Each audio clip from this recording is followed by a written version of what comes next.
मुझको तुम्हारी कृपा मौके कछुनो बसाए। और फिर प्रातः स्मरणीय अलग से विभूषित परम पूज्य सदगुरु महाराज की शरणों में कोटि कोटि नमन। विशिष्ट गुरुजन, उपस्थित सत्संग के महानुभावों,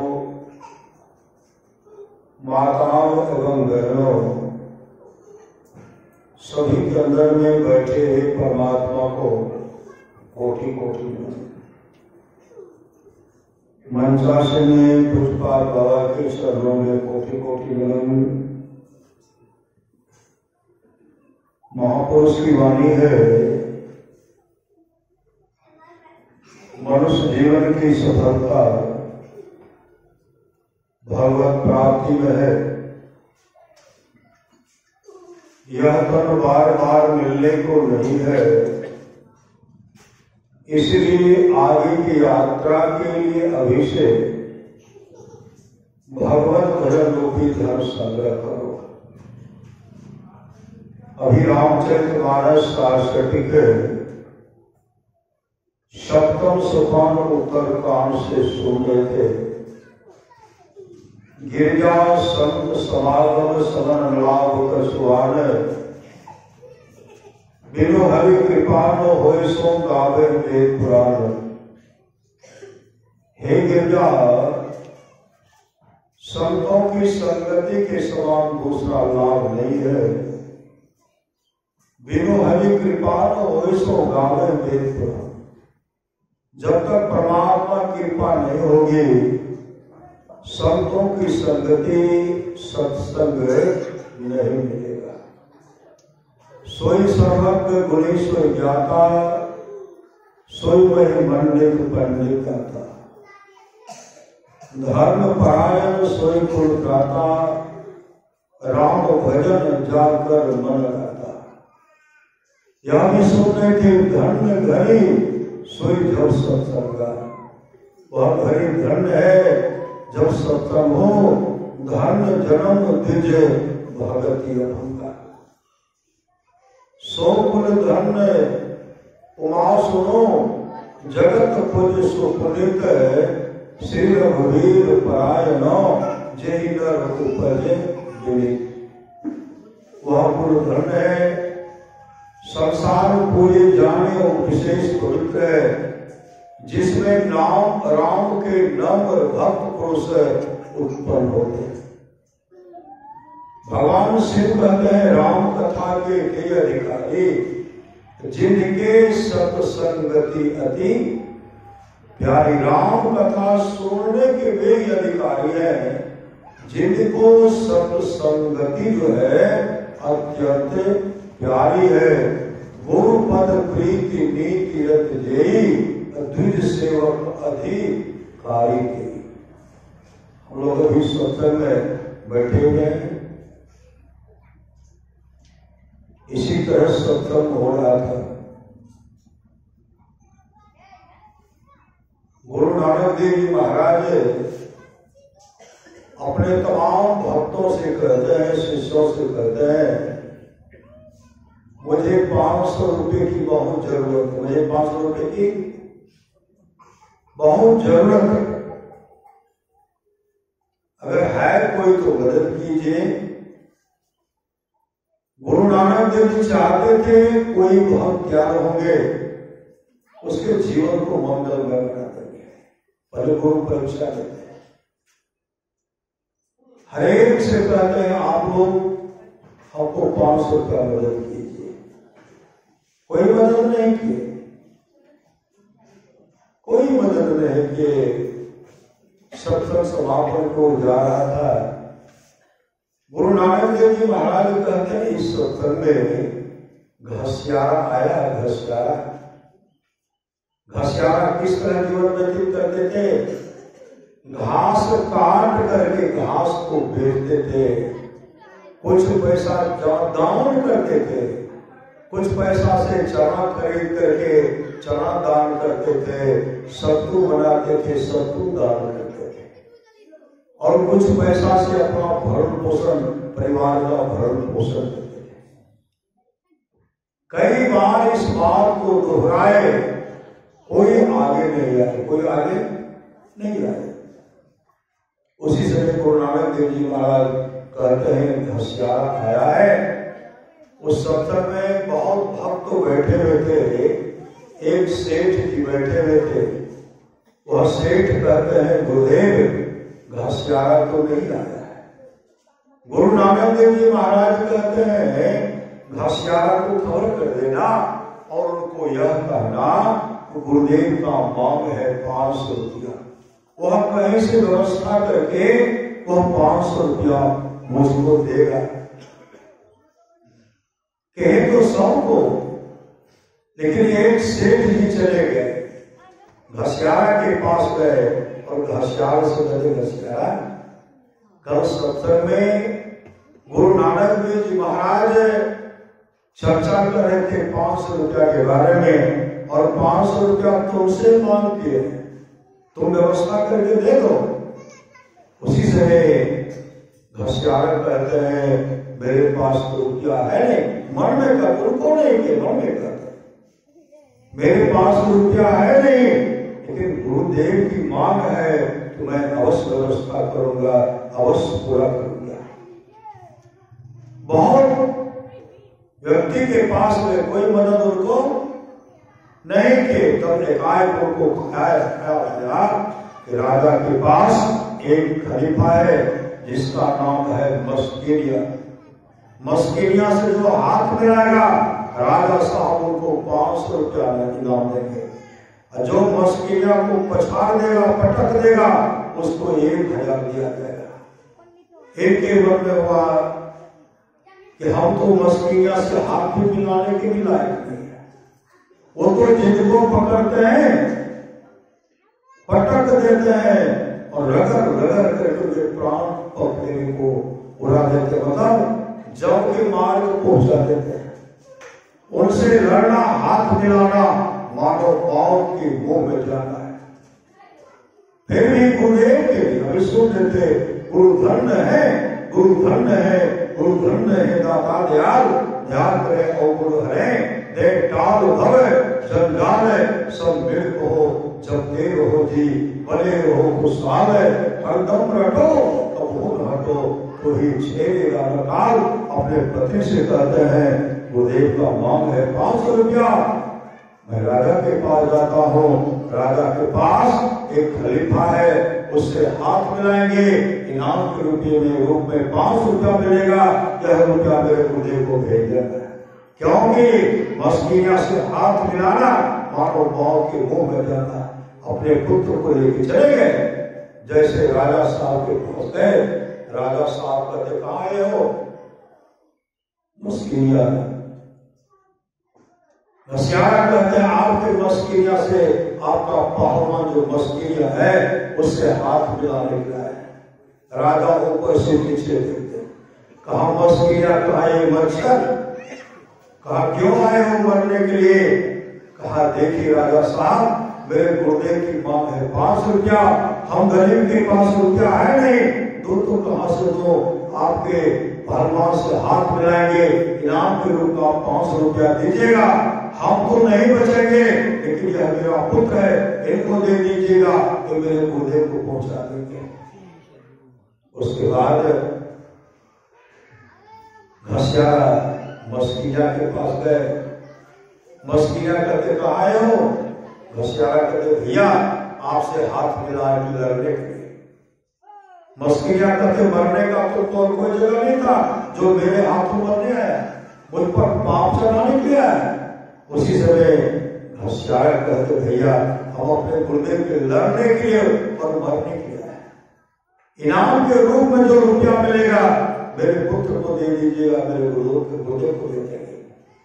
कहते जब ऐसा बात है मरने के लिए तो तैयार हो जाओ।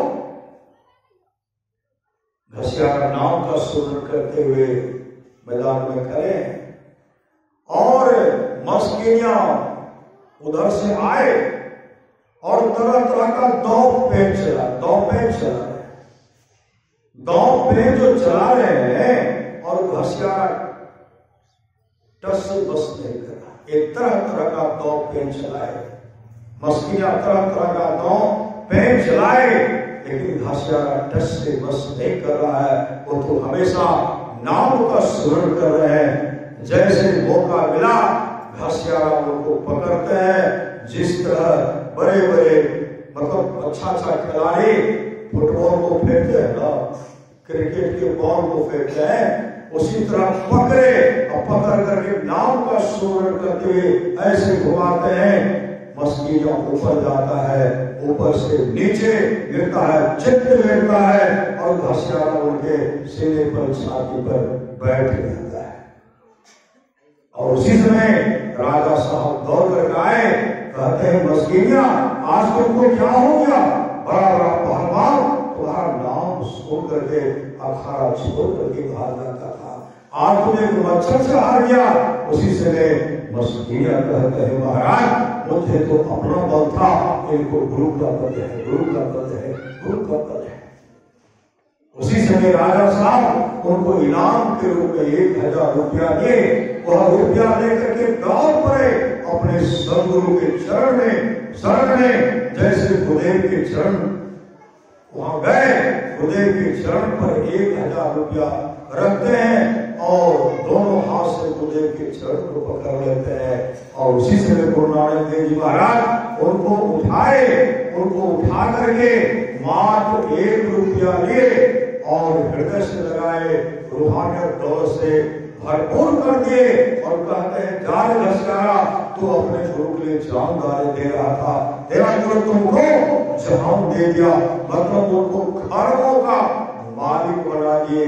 जैसे कहते तेरा गुरु तुमको जान दे दिया। उस समय वह सेठ भी उस समय था, उससे वह सेठ कहते हैं जिसमें गुरु नानक देव जी 500 रुपया मांग कर रहे थे। उस समय मेरे पॉकेट में 10,000 रुपया था, अगर मैं 500 रुपया दे देता आज हमारी भी दृष्टि खुल जाती, आज हम भी खरबों के मालिक हो जाते। महापुरुष की बात है, जिस सप्ताह हम लोग बैठे हुए हैं, जो हम लोग श्रद्धा से दान पुण्य करते हैं, समय लगाते हैं, नाम का स्मरण करते हैं, दान पुण्य करते हैं, यह सत्संग, यह दान पुण्य जो है, यह टाटा बिरला के नसीब में लिखा हुआ नहीं है। यह श्रद्धालु गुरु के दुलारे, गुरु के प्यारे, गुरु के भक्त के झोले में रखा हुआ है, जिस सप्ताह हम लोग बैठे हुए हैं। अब सुन लेते सो धन धन है प्रथम गति जाकी, वह धन धन है जिसकी प्रथम गति है, अर्थात जो दान लगता है। आप लोग जानते होंगे सेठ अमीर खुसरो फकीर जामुन के पास आए दर्शन करने के लिए। कई ऊंट था, उस ऊंट पर सोना चांदी हीरा जवाहरात लेकर के अपने गुरुदेव का दर्शन करने के लिए आए थे। एक सज्जन थे जिनको 4 लड़की थे, चारों लड़की शादी हो गई थी, शादी की योग हो गई। वो काफी चिंता में पड़े रहते थे कि लड़की की शादी कब होगी, कब होगी, कब होगी, इसी चिंता में लगे हुए। एक सज्जन ने कहा आप फकीर जामुन के पास चले जाए, उनके पास जो जाते हैं खाली वापस नहीं आते हैं, आप जाइए। यह सज्जन गए, जैसे गए फकीर जामुन कहते कहाँ आए हो? कहा हजरत 4 लड़की है, चारों शादी की योग हो गई, लेकिन मेरे पास एक फूटी कोली भी नहीं है जिससे कि अपने लड़की का शादी कर सकूं। फकीर जामुन कहते हैं मेरे पास जो भी चढ़ो आया था मैंने भक्तों को दे दिया। आज ठहरो, कल ठहरे, कल में कोई व्यक्ति चढ़वा चढ़ाने के लिए आए। फिर कहते कल ठहरो, तीसरे दिन ठहरे, कोई व्यक्ति चढ़वा चढ़ाने के लिए आए। उसी से आंसू बहाते हुए हजरत फकीर जामुन के पास गए। वो कहते हजरत मैं तो बहुत बड़ा आभारा, मेरे चलते आपके आश्रम में कोई चढ़वा चढ़ाने के लिए नहीं आते हैं, इसलिए मैं जा रहा। मेरे घर पर मेरे बाल बच्चे भूखे होंगे। उसी समय फकीर निजामुद्दीन कहते हैं आज तो रह जाओ। कहा घर में बाल बच्चे भूखे रह देंगे। तब फकीर निजामुद्दीन उनको अपना जूता दिए। कहा जूता बेच करके अपने लड़की का शादी कर देगा। जूता लिए चादर में तौलिया लपेट करके जा रहे हैं और इधर से जा रहे हैं, उधर से फकीर सेठ अमीर खुसरो कई ऊंट पर सोना चांदी हीरा जवाहरात अपने जीवन के पुण्य कमाई को लेकर के आए। जैसे वो आते हैं तो अच्छी खुशबू निकले, अच्छी खुशबू। अमीर खुशबू की अच्छी खुशबू कहां से आ रही है? ये तो पीर की खुशबू है, मतलब फकीर की खुशबू है, ये तो सदगुरु की खुशबू है। ये आ रही है तो कहां से आ रही है? एक सज्जन जा रहे हैं और हाथ में जूता है, चादर से ढका हुआ। जैसे वहां पहुंचे अच्छी खुशबू आ रही है। जब वो निकल गए धीरे धीरे खुशबू वहां पहुंच गई। अमीर खुशबू कहते हैं लगता है इसी के पास कुछ है, इसी के पास कुछ है। तो उनको बुलाए और बुलाए कहते लगता है तो पीर की खुशबू, मतलब सदगुरु की खुशबू हो रही है। कहां से आ रहे हो? आप फकीर निजामुद्दीन के पास से। कहा इसमें क्या है? आप फकीर ने अपना जूता दिया है बेचने के लिए और कहा बेच करके अपने लड़की का शादी कर देगा। कहा जूता बेचने के लिए कहा कितना बेचोगे? कहा जो देना चाहते दे दीजिए। उसी समय अमीर खुसरो कहते एक काम करो, मेरे पास कई ऊंट है, मात्र 3 ऊंट छोड़ करके शेष जितने भी ऊंट हैं सब पर मेरे जीवन का पूर्ण कमाई, सब पर मेरे जीवन का पूर्ण कमाई उसमें लदा हुआ सोना चांदी हीरा जवाहरात है, ले लो। उसके बदले में पीर का फकीर का सदगुरु का जूता दे दो। और सज्जन भाव बदलते हैं और उनके जीवन के तमाम कमाई जो था ऊंट को लेकर अपने घर पर घर चल पड़े। और अमीर खुसरो जूता लेते हैं, माथे पर रखते हैं, हृदय से लगाते हैं, चूमते हुए नाम का स्मरण करते हुए सदगुरु के शरण में गए। जैसे वहां गए फकीर निजामुद्दीन कहते हैं अमीर यह जूता तो हम एक सज्जन को व्यक्ति को दिए थे और तुम उसे कैसे नहीं लिया? अमीर खुसरो कहते हैं हजरत यह जूता हम खरीदे हैं। कहा कितना में? कहा मेरे पास में 18 ऊंट था, 3 ऊंट अपने पास रख करके शेष ऊंट पर मेरे जीवन का जो पुण्य कमाया था सोना चांदी हीरा जवाहरात था तमाम को दे करके उसके बदले में मैंने पीर का फकीर का सदगुरु का जूता खरीदा हूं। उसी समय अमीर खुसरो से फकीर निजामुद्दीन कहता है जा रहे अमीर तेरा सस्ता में सौदा पड़ गया, तेरा सस्ता में सौदा पड़ गया, जीवन का पुण्य कमाए दे दिए। फकीर का जूता खरीदते हैं, कहते तेरा सस्ता में सौदा पट गया। जा रहे जहां मैं रहूंगा वहां तू रहेगा, मेरा समाधि के स्थल पर तेरा और मेरा समाधि एक जगह ही बनेगा। उसी समय अमीर खुसरो कहते हैं आप तो पहुंचे भी सदगुरु हैं, लेकिन मेरा और आपका और आपका एक जगह कैसे बनेगा? उसी समय फकीर निजामुद्दीन ने कहा अमीर अगर मेरा तेरा समाधि स्थल एक जगह नहीं बने बना तो मेरा समाधि स्थल 7 टुकड़ों में खंडित हो जाएगा, क्योंकि मैं तुमसे दूर नहीं रह सकता। मैं तुमको अपने से अलग कर नहीं सकता।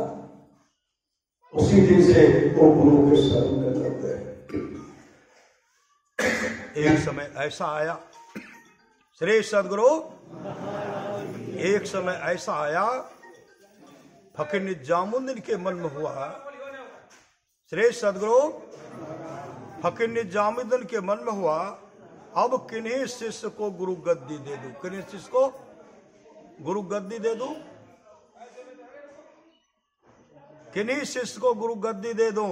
यह विचार करते हैं, विचार करते हुए तमाम अपने शिष्य को बुलाए और फकीर निजामुद्दीन आगे आगे पीछे पीछे तमाम शिष्य चल रहे हैं। सुबह से लेकर के शाम तक पूरे दिल्ली शहर को रौंद डाले, गली गली में भ्रमण करते हैं, चल रहे हैं। बाजार के लोग कहते थे आज गुरु और शिष्य को क्या हुआ, गुरु शिष्य को क्या हो गया, जो सुबह से लेकर के शाम तक इधर से उधर टहल रहे हैं, आज क्या हो गया इनको। होते होते जब शाम होने को चला,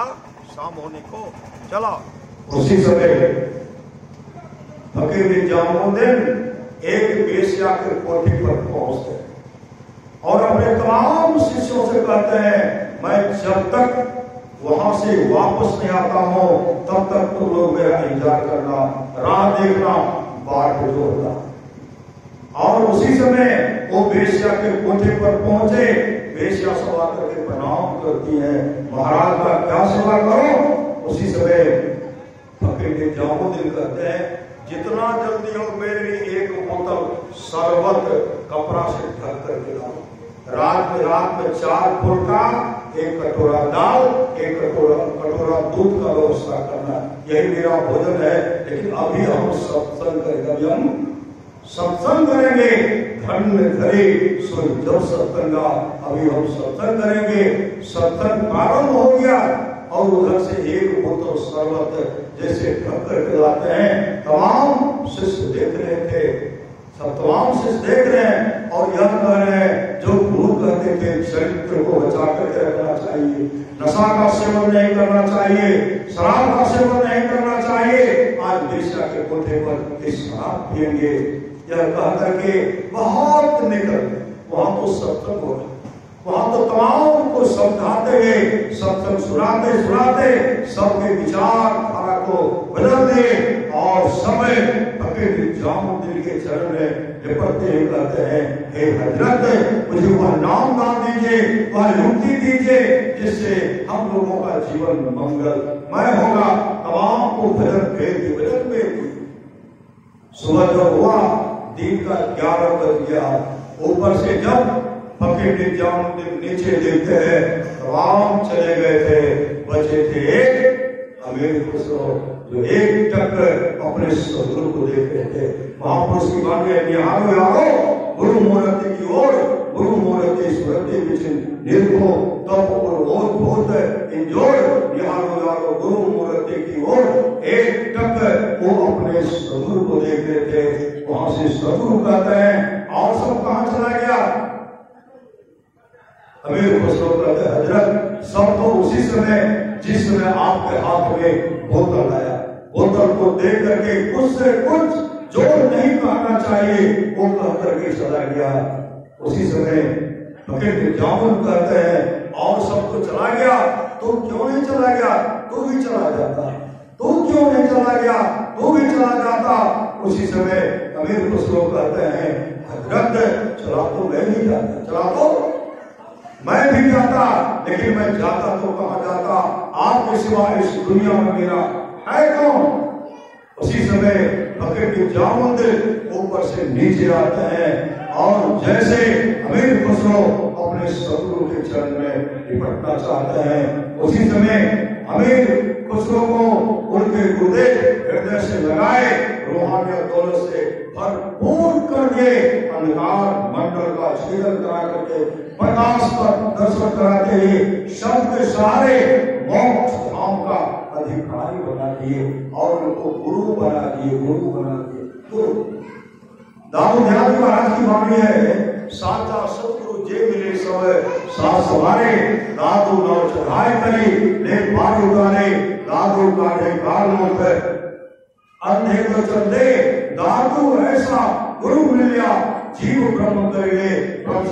देवी साहब की वाणी है सच्चा शिष्य वह है जो गुरु को परमात्मा के गुण जानकर आदर करते हैं।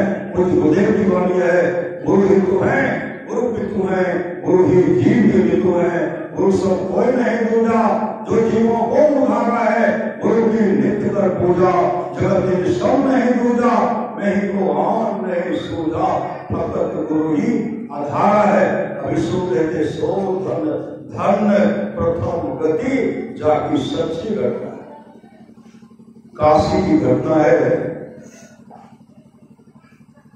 मां रुक्मिणी भगवान श्री कृष्ण कहते हैं, प्रभु ऐसा कौन सा शुभ काम है जिससे कि पति के ऊपर, पुत्र के ऊपर आई हुई मृत्यु भी टल जाती है? ऐसा कौन सा शुभ काम है? मृत्यु आई टल गई, पुत्र की मृत्यु आई टल गई और हमेशा सवाल बची रहते हैं, ऐसा कौन सा कर्म है? भगवान श्री कृष्ण कहते हैं, रुक्मिणी काशी नगरी में एक देव वर्मा नाम का राजा था। राजा वो भगवान शिव के अनंत भक्त, भगवान शिव के अनंत भक्त थे और प्रजा का भरण पोषण करते थे। प्रजा का भरण पोषण अच्छा ढंग से करते। वो वृद्ध होने को चले लेकिन कोई संतान उनको नहीं हो, कोई संतान। फिर भी उनको कोई गम नहीं।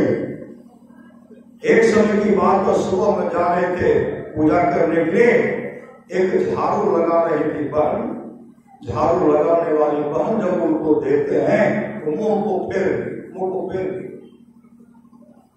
देव वर्मा जब पूजा करके आए और आज सिंहासन पर सिंहासन रोड में बैठे और तमाम सभासद बैठे हुए हैं, उसी समय राजा देव वर्मा अपने सिपाही से कहते, सिपाही वह अमुक स्त्री जो है जो झाड़ू लगाती है उसको बुला करके लाओ। तो जैसे उनको बुला करके लाए उसी समय वह राज दरबार खड़ी हो गई और उस समय देव वर्मा राजा कहते हैं, बहन यह बताओ, हम तो प्रत्येक दिन जाते हैं लेकिन सुबह सुबह जब भी तुम मुझको देखती हो, तुम को फेर लेती हो, क्यों फेर लेती हो?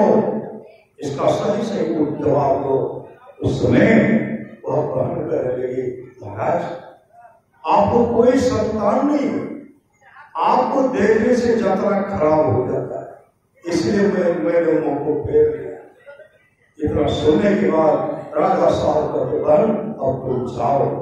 उसी समय राजा साहब निकले, घनघोर जंगल की ओर गए और मुसले जी के साथ वो ध्यान भजन करने के बाद वो भगवान विष्णु को प्रसन्न कर दिया।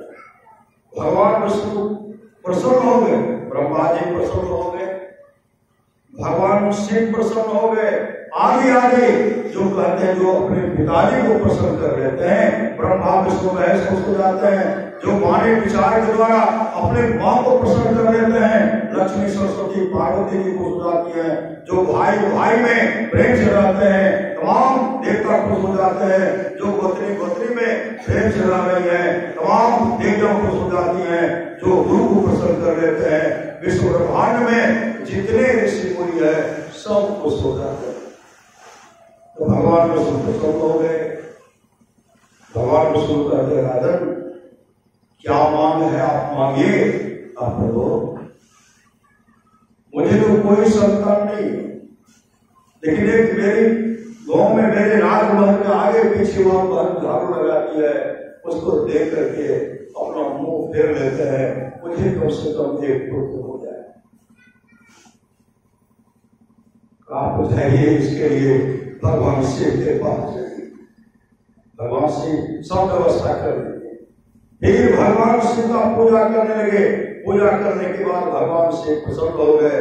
भगवान शिव कहते, देखिए आपके भाग में एक जन्म या 7 जन्म तक कोई संतान नहीं, लेकिन अब अगर आप चाहते हैं तो कोई तो आपका पुत्र बनना चाहेंगे नहीं, हम अपने एक गण को भेजेंगे, एक गण को भेजेंगे, हम तो गण को जहां भेजेंगे गण चले जाएंगे, लेकिन पुत्र जो होगा, लेकिन उसका उम्र मात्र 25 वर्ष होगा।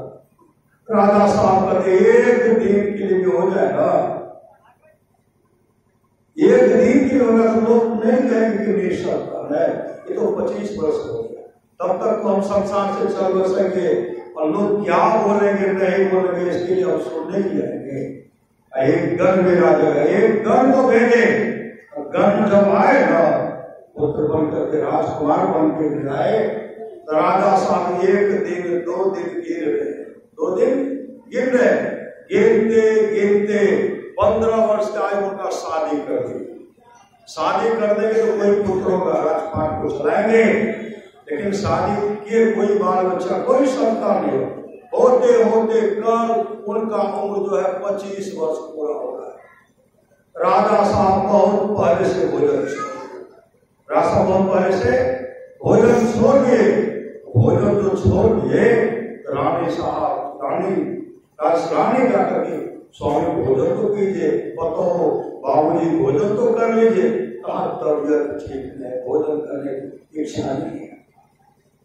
हम तैयारी में उनको सर्प डांस करेंगे, और सर्प डांस करेंगे और 2 जमदूत उनको घसीट करके लाएंगे राजकुमार को। उसी समय उसी राजा के घर के बगल में दूर रख करके एक बहुत भिखारी थे, वो भिक्षा करके अपना जीवन यापन करते। अपने लड़की का शादी, लड़की बहुत सुंदरी थी, और लड़की का शादी के तो शराबी मिल गया, शराबी।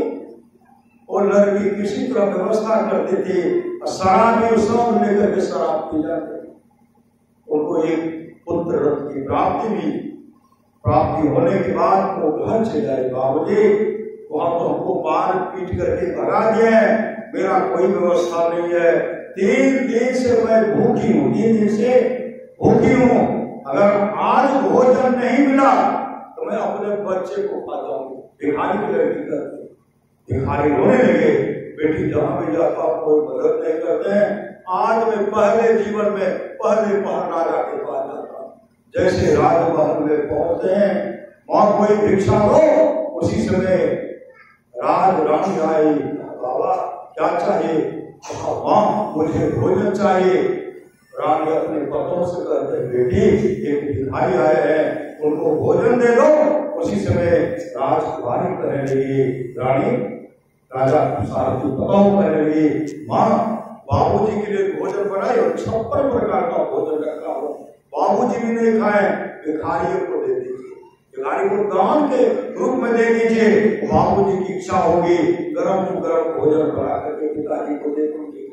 उसी समय दिए, जैसे भोजन लेकर के भिखारी अपने बेटी के पास पहुंचे, बेटी भोजन दे करके खुश हो गए, कहते बाबूजी पहले आप खाइए। भिखारी कहते नहीं बेटी तुम कई दिन से भूखी हो, पहले तुम खा लो, बचेगा तो हम खिलाएं बाबू जी, पहले आप लीजिए।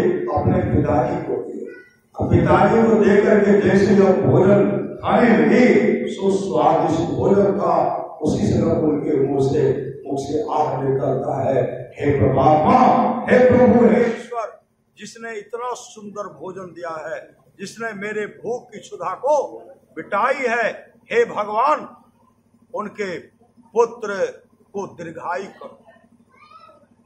जिन मां ने दिया है उनके पुत्र को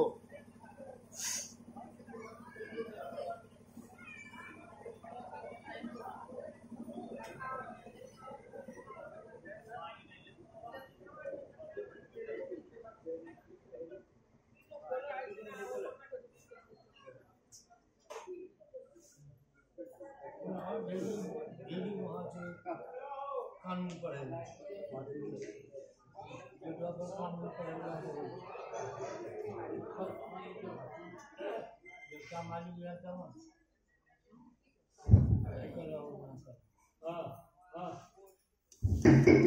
श्री सद्गुरु